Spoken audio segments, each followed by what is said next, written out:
A rook screams once and then vanishes into fog, wings slicing the dawn like a blade through wet cloth. Below, the castle exhales. Long, low, a sound more breath than stone. The moor is still, yet the air presses in thick, rank with old ash, dung, and the faint iron tang of something forgotten beneath the soil.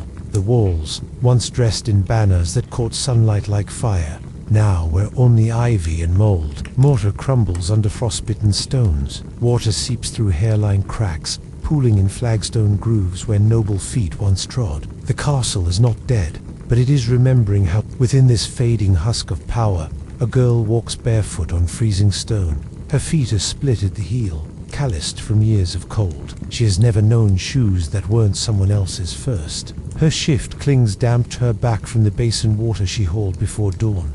Her name is Agnes, though no one uses it. Not really. In these walls, names are too easy to lose. She carries no candle. Her hands hold only flint and the memory of warmth. She walks by sound, not sight. The drip from the apse, the groan of a hinge no longer oiled, the rasp of her breath as it fogs and vanishes. She enters the chapel. The door sighs as it opens, heavy with swollen wood. The scent inside is old wax, mouse droppings, and damp linen. The holy water has gone green. One candle, the one nearest the altar, has died. It was lit yesterday. It should not have gone out. Agnes pauses, heart ticking like a snared bird. She kneels, strikes flint to wick, and watches the flame crawl up like a whisper finding voice. The smoke curls, grey, uncertain, and for a moment she hears her mother's voice again, though her mother has been bones beneath the orchard since last winter. Behind her, the effigy of St. Edberth leans crookedly. Worms have hollowed her robes. Her carved hands, once outstretched in blessing, are chipped and half. Her eyes, once painted blue, were gouged out long before Agnes was born, in a rage the steward still refuses to speak of. The priest says memory lives in these stones, not like stories do, but like mold does, buried, spreading, fed by silence and time. He says memory feeds on fear, but it is not the priest who walks alone before Matt. Agnes finishes lighting the candles. Their glow shivers across cracked tiles, across the altar cloth stained by wax and older things. She whispers the morning prayer, not for God, but so the silence does not answer first. Outside, the castle stirs. Somewhere above, boots strike timber. A pot clatters in the scullery. Ravens mutter on the eastern roof. Life goes on, in a way, but beneath it all is the rot. The castle is sick, not with plague, not with famine, but with forgetting. It remembers its power, but not its purpose. It remembers the feasts, but not the harvest. It remembers who ruled, but not whom they bled. Agnes does not know these things in words. She feels them in the marrow of her spine, in the quiet glances of the cook, the way the steward stares too long at the hearth after dark, the tremor in the old knight's hands as he sharpens a sword that hasn't he left its scabbard in years. They are waiting for news, for orders, for spring, for a rider to crest the hill with the king's seal, and proof they are still remembered. But the hill remains empty. The flags hang limp. The grain stores are weak, and the cellars echo in ways that make the dogs whimper in their sleep. Agnes has heard the stories, though never told aloud. She has caught them in fragments, like scraps of cloth caught on thorns. There is a door beneath the cellars, stone, round, fitted with a latch none now claim to hold. The steward insists it leads nowhere, but sometimes it groans, softly, like breath. The cook says it was sealed during the plague, when too many bodies needed hiding.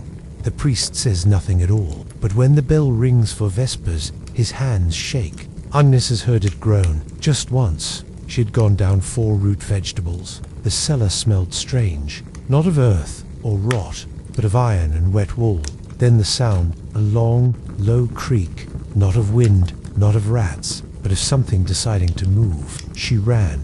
She dropped the carrots. The others laughed. The cook told her not to mention it again. Some things, she whispered, don't like their names spoken. So Agnes says nothing. Silence. Here is a kind of armor. The others wear it well. She is learning. She returns to her chamber, a low-ceilinged cell behind the laundry, where the walls weep with damp and the rushes never dry. Her blanket is rough wool, her pillow stuffed with straw. There is no window. She wraps her feet in cloth, tries to sleep, tries not to listen, but the castle never truly sleeps. It creaks, it murmurs, it breathes, and somewhere, deep beneath the stones, beneath the tapestries, and the torchlight, and the prayer, something stirs. A memory, perhaps, or something older. Agnes turns her face to the wall, closes her eyes, the candle beside her gutted out hours ago, and in the darkness, even silence begins to feel like a sound. Far above, in the abandoned solar where sun no longer reaches, a single pane of glass has cracked under the frost. A draft curls in, a curtain stirs. The tapestry on the far wall, once stitched with lions and saints, bulges, ever so slightly as if something behind it breathes. The next morning, the rook returns to its perch. The girl wakes to a whisper she cannot explain, and, far below, behind a locked door that no one remembers building, the moaning begins again. Not louder, just closer. It begins with a door, not the kind that opens with ease or creaks with charm, but a door that seems to breathe when no one is near it. Iron-ribbed, bloated with moisture, its hinges sunken deep into the stone like rusted claws. A door that doesn't keep something out, but holds something in. It lives beneath the castle, down a spiral stair forgotten by most, save for the steward, whose keys chime like small bells when he passes. He does not look at the door, he never lingers near it.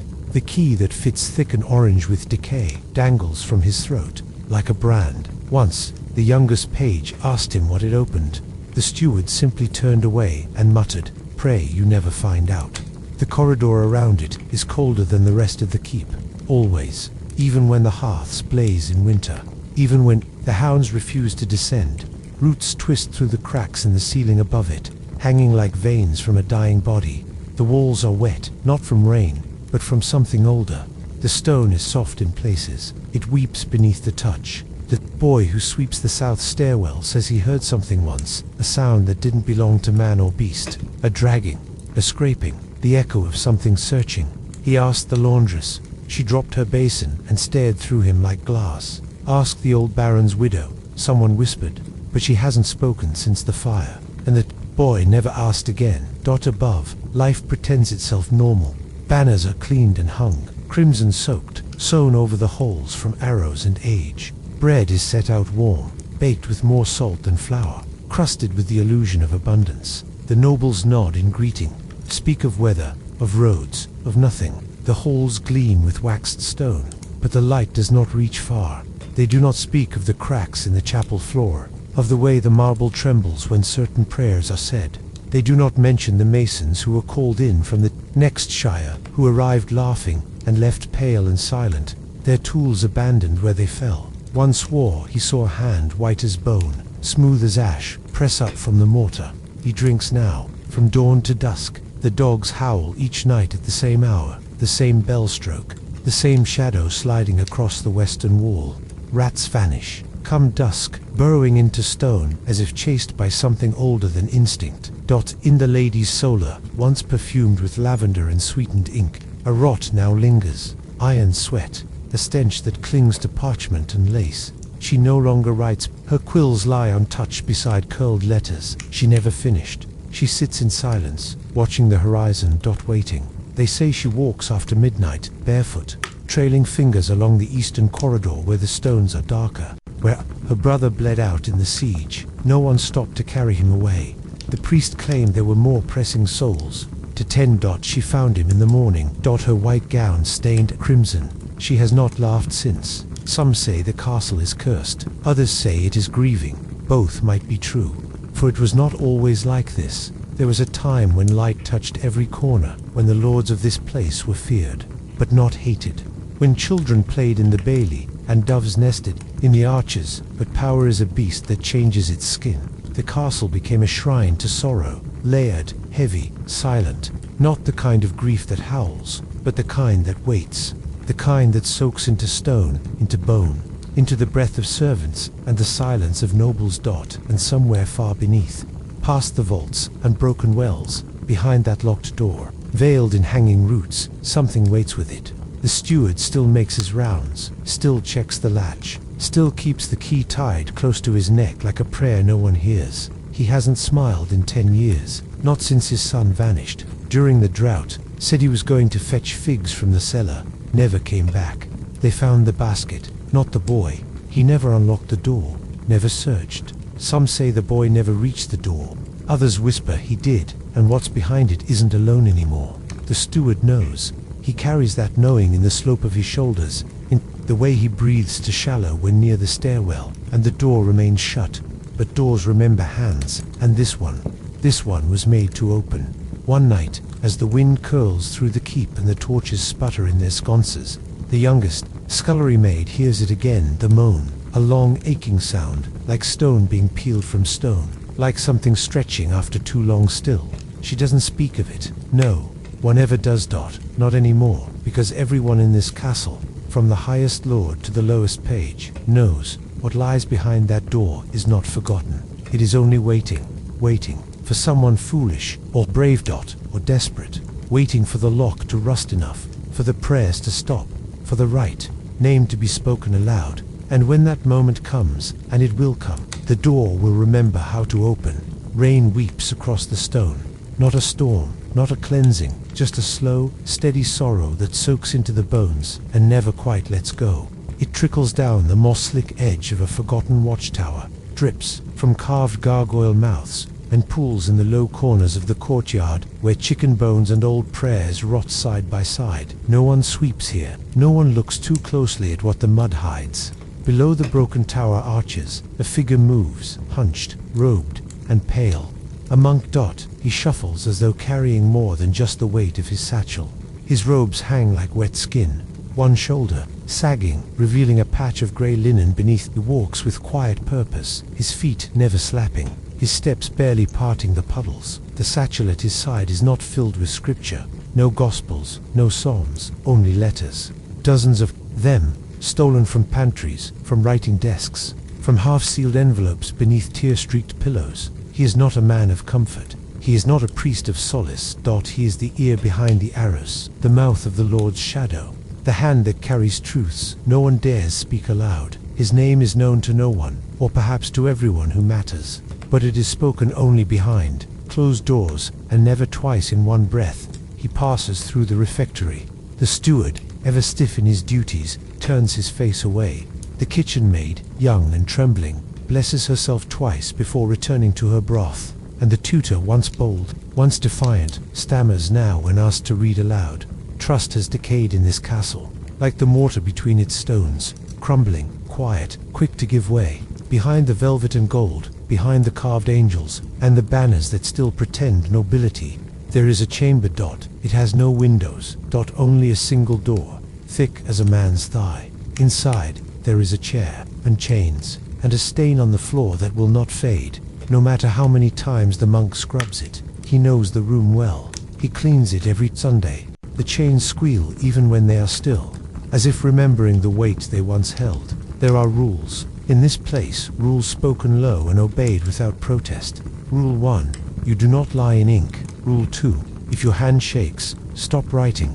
Rule 3. If the monk visits, you bow. Whether you're servant or steward, knight or nursemaid, you bow, and you pray he doesn't stay. But the monk stays longer now. His shadow stretches from morning to dusk. He walks the halls, not as a man watching for danger, but as danger itself. He keeps no companions, no hound, no fire. His cell is colder than the crypt. His meals are plain and untouched. He speaks little, and when he does, it is never in anger, only in observation. Why? He once asked the cook, "Do you not use rosemary anymore?" She had no answer. She burned the next roast and never spoke to him again. But he had written her name, quietly, in a letter sealed not with wax, but with silence, and soon after, her son was reassigned to the outer gate, where the mist never lifts. No one has seen him since Candlemas. Upstairs, in the chamber once meant for sunlight and laughter, the air lies still beneath layers of wool and lavender-stuffed linens. He breathes, but barely. Fever has turned his limbs to wax. His mouth opens, but no words emerge. The physicians come and go, men with gold-threaded sleeves and trembling hands. They leave more afraid than when they arrived. Whispers coil like smoke in the corners of the keep. The boy is cursed, not by witches, not by wolves, but by blood, by silence, by the sins his father buried.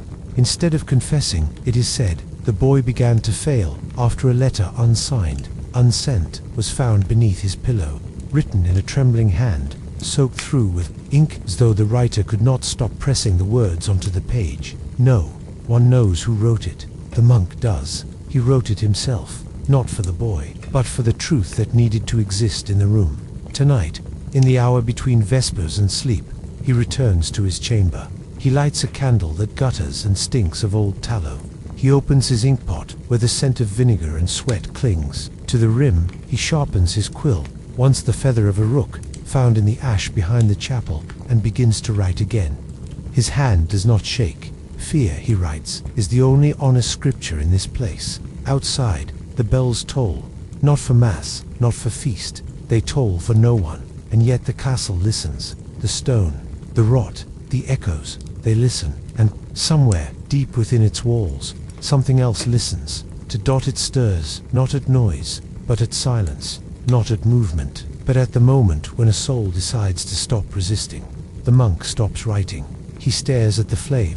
It dances like a dying thing, swaying, searching, ready to vanish. He does not fear it, not anymore, because he, too, is becoming flame, a quiet, consuming thing, a warning no one will read until it is too late. And tomorrow, when he walks the courtyard again, his satchel will be heavier, not with truth, but with consequences. A single candle burns in the dark. Its flame stutters, starved for air, casting long shadows that ripple like silent speech across the damp stone walls.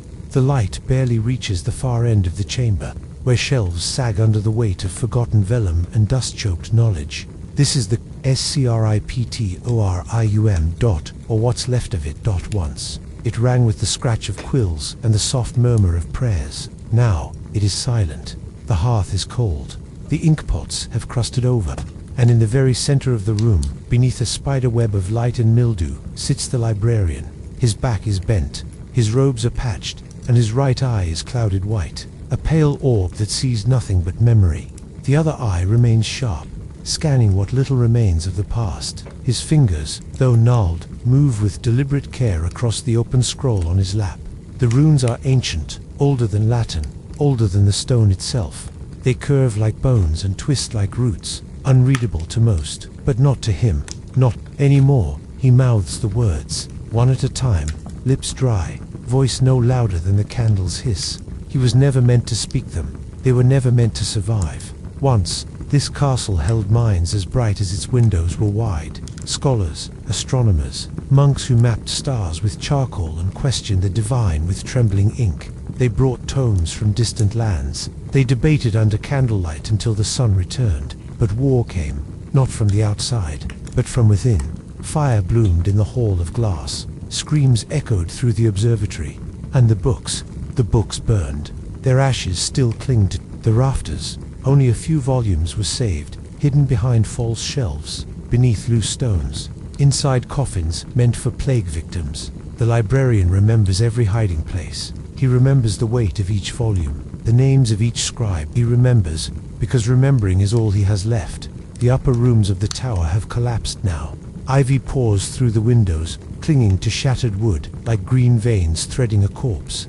Outside, the fields are empty. No cart passes the eastern road. No bell tolls for study or song. But within these stone ribs, something still breathes. Not sorcery, memory, ancient, powerful, dangerous. The scroll resting in the librarian's lap is no spellbook. It is a confession, a chronicle of something buried beneath the eastern wing of the keep, beneath the very bones of the castle. It tells of a rite, of a blade forged not to kill, but to sever truth from the world, of a child offered not for gain, but to preserve something older than blood. It tells of a mad lord, a man whose laughter was stitched into every tapestry, whose eyes never blinked. Even in sleep, they called him protector. They should have called him keeper. The scroll tells of what he kept, of what was sealed, and why it was never to be named. The librarian has copied the scroll 3 times now. Each time the ink has bled. The lines run. The page curls, as if the words themselves refuse to be duplicated. Some truths do not want to exist twice. His hands tremble, not from age, not tonight, but from something colder, something that has stirred in the quiet. He closes the scroll, slowly, gently, as one would close a mouth that has just spoken its last confession. He sets it aside and reaches for the candle. Its flame flickers, bends, and dies. The darkness is immediate, absolute. And then a breath, a wind moves through the chamber, but the door is shut. The window is bricked. Still, the wind comes. It curls around the librarian's ears like a voice, but it says nothing, not yet. He sits in the dark. He waits, and then, for the first time in 60 years, the librarian speaks the name hidden in the ink, not written in Latin, not even in the tongue of men. A name older than language, a sound meant to be swallowed, not spoken. It does not echo. The stone does not return it. The room absorbs it, as though it has been waiting all this time to hear it once more. The librarian exhales. There is no fear in his voice, only certainty. He has remembered too much, and now something else will remember him. Up above the world, in the forgotten rafters of the great hall, the falconer speaks. Not loudly, never loudly. His voice is no more than a murmur, a hiss against the wind slipping through cracked timbers and soot-blackened beams. His words are old, older than the stone, older than the chapel bells. The birds understand, or at least they listen. Their feathers quiver at the sound of his tongue, a language of rust and reed, of bone and breath. No scholar would know it, no priest would dare record it. The falconer's gloves are stiff, flecked with age and dried blood. His cloak carries the scent of damp fur and wind-burned moss. No one sees him during the day. He wakes with dusk, moves through shadow, sleeps near the coops, where even rats do not tread. The hawks he trains are not warbirds, not anymore. The castle hasn't held a hunt in years, not since the air fell. Once the Lord's son was fire in motion, laughing in the saddle, sword on hip, a hawk at his shoulder. The villagers said the birds flew better for him, that he didn't command, he invited and they came. But one winter, he rode into the woods and returned broken. He doesn't speak now, doesn't walk, only lies beneath wolfers in a room too warm for the season. The windows are always shut. The fire never dies. The falconer has not been invited to his chambers since, but still, he trains. Still, he listens for wings in the rafters. He has served 5 masters. He watched one die by blade, one by poison, and one by grief. But the fourth disappeared. No word, no funeral, no farewell, just gone. His chamber was sealed before sunrise. The steward said it was a mercy. No one speaks his name. There are places in this castle the falconer no longer walks, not because he forgets them, but because he remembers them too well. The northern spiral, where the air smells like burnt copper. The dry well behind the armory, where no echo returns. The altar vault beneath the chapel, where the stones sweat in winter. At dusk, he takes to the battlements, always with a hawk, always silent. Below, the village stirs, candles flickering in shuttered homes, hearths glowing. Behind warped glass, life continues, slow and stubborn. But within the castle walls, warmth has become something suspicious, something bought. The fire in the great hall burns hot, but no one stands near it. The servants whisper as they pass. The maids pray under their breath before crossing doorways. The falconer sees it all. He sees the kitchen girl who weeps into her crusted bread, the knight who no longer sharpens his blade, only stares at it, the child, pale and hollow-eyed, who scratches symbols into frost-covered windows. The falconer never asks questions. He listens, and the birds speak, not in words, but in silences, in the way they refuse to land on the old chapel cross, in the way they scream when the bells toll, in the way they beat their wings when a certain door creaks open at night, the one no one admits is used. They say a darkness came not with war, but with ink, a pact, signed in secret, sealed with blood, a sacrifice made not for victory, but for survival. The falconer was not present when it was done, but he knows that the birds know. Tonight, the sky churns, low thunder curling like a growl at the edge of the world. The clouds are thick, bruised with rain. The falconer unhoods his red-tailed hawk. The bird does not blink. Its talons dig into leather. Its wings remain still. He raises his arm and points toward the chapel spire, where the bells do not ring unless summoned. Where the last lord once vanished, where the air is always colder than it should be. The hawk does not fly. It stares, not at the stone but at something behind it, as if it remembers, as if it too once made a vow tied to blood. to bone. To this place, asterisk to whatever still waits in its towers, not sleeping, but listening. Beneath the feasting, beneath the laughter, beneath the gold-gilt platters and jeweled goblets, lies a world few nobles dare to see, and none understand. The castle kitchens are not just rooms, they are a body, hot, raw, and breathing. The ceiling sweats from steam, the flagstones are slick with fat and soot, knives clatter in rhythm, and pots hiss like serpents. The smell of marrow, thick ancient coats, every surface like invisible grease. Here, fire is not feared, fire is fed. Pottage bubbles in blackened cauldrons, large enough to drown a man. A goat's skull hangs over the hearth, not as decoration, but memory. It watched the kitchens burn once, long ago, and it watched them rebuild, stone by stubborn stone. In the farthest corner, where the root cellar never quite dries, the old cook stirs. She doesn't wear white, she hasn't in years. Her apron is canvas, stained with meat, marrow, and things no recipe calls for. Her sleeves are rolled, her arms lined with steam scars and flour dust. Her eyes are tired, but clear, the kind of clear that sees what others pretend to miss. She has been here longer than most lords. She has fed this castle through siege and sickness, through weddings and executions. She cooked the meal for the king's envoy, and the one for the hanged traitor the morning after. She remembers the poisoned goblet, the one that shimmered to bright, the nobleman who demanded lamb, though the flocks had perished weeks before, the child who vanished after gathering berries for the kitchen pies, the wine steward's final words, slurred and shaking, before the rope stole his breath. I didn't want to serve it. I swear to the saints, I didn't know now. The old cook watches everything. A scullion new, thin, barely taller than a barrel, scrubs rust from a butcher's hook, except it's not rust, and she doesn't ask. In this place, silence is not strange, it is survival. Even laughter has a flavor here, bitter, thin, burnt at the edges. The kitchens serve the feast, but they are never part of it. Above, they toast and boast. Below, they bleed and boil. The old cook ladles stew into a basin carved from ashwood, not oak, not birch. Ash, always ash, easy to carve, easy to burn. She sets the bowl aside and glances not directly, never directly, toward the back stair. It curls upward, narrow and cold, to the lord's private larder. No one's entered it in 3 years. The key rusted years ago or so, they say. Yet sometimes when the wind dies and the fire gutters, she hears the latch click, not loud, just enough, like a breath between teeth. Some nights she hears the scrape of something moving above, something too soft for boots, too slow for rats. She once asked the steward if someone had gone up there. He didn't answer. He only handed her the mutton order. They ate well that night, but the old cook didn't taste it. She tastes everything, before anyone else. Not for flavor, for danger. Tonight's stew is bitter, root heavy, a little off, but no one will notice. Not tonight, not when the music plays above, sweet and hollow. Not when goblets clink over politics and pride. Not in a castle, where sweetness always comes with something rotting underneath. They'll eat and smile, and some will wonder why they dream of fire, or salt, or teeth. But the old cook won't wonder.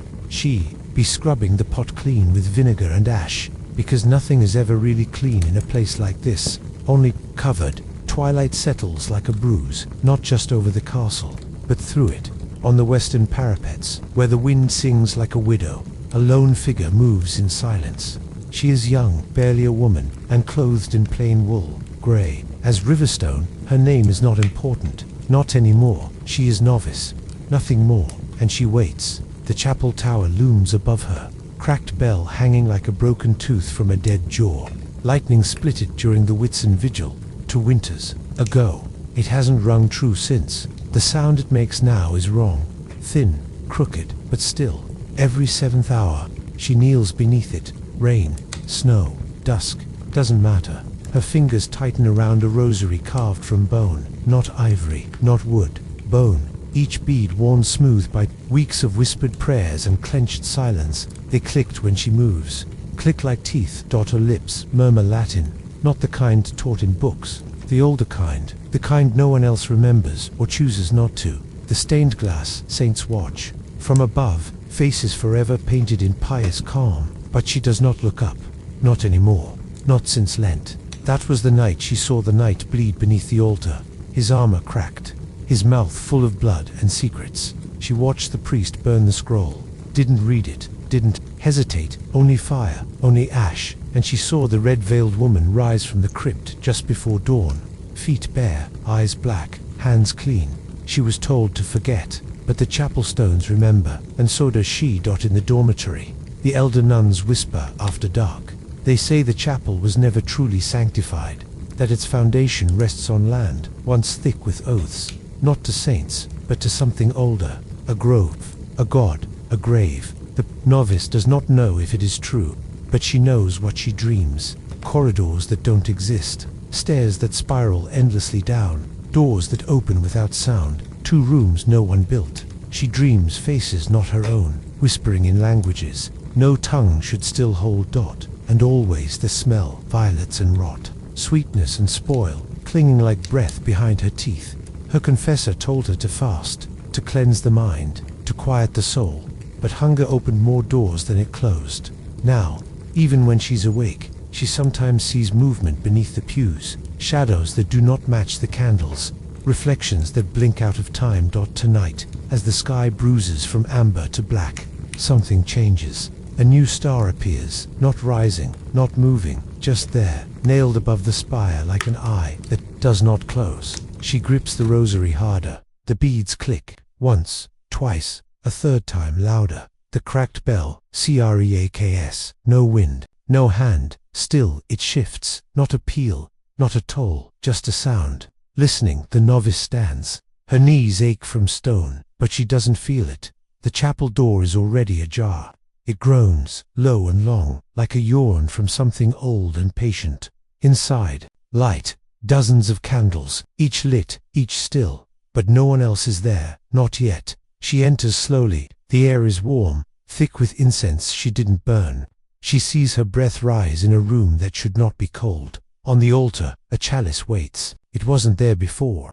It is carved from bone, just like her beads. The chapel is quiet, but not empty.